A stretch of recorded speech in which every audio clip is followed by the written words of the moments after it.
ताम्हिणी घाट plus व्हॅलीतील थरारक दृश्य। ताम्हिणी घाटातील धबधब्यावर पर्यटक तरुण वाहून गेला। तरुणाच्या अंगलट आली मस्ती।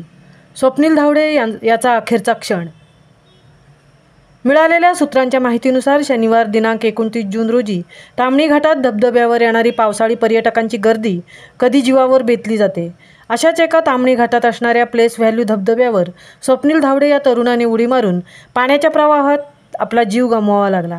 स्वप्नील संपत धावडे, वय वर्ष 40, राहणार भोसरी, पुणे, हा शनिवारी धबधब्यावर आला असता त्याने उडी मारल्यानंतर त्याला पाण्याचा अंदाज न मिळाल्याने तो तेथून वाहून गेला असता घटनास्थळी Shelarmama rescue team, Sagar rescue team, Shivdurg rescue team दाखल होऊन शोध मोहीम सुरू केली। त्यानंतर त्याची बॉडी सलग 3 दिवसांनी मृत अवस्थेत देवकुंड धबधबा येथे मिळाली। घटनास्थळी माणगाव पोलीस दाखल। महामुंबईसह Deepak दपके, Mangaon, Raigad.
Tinggal dulu kamu lihat.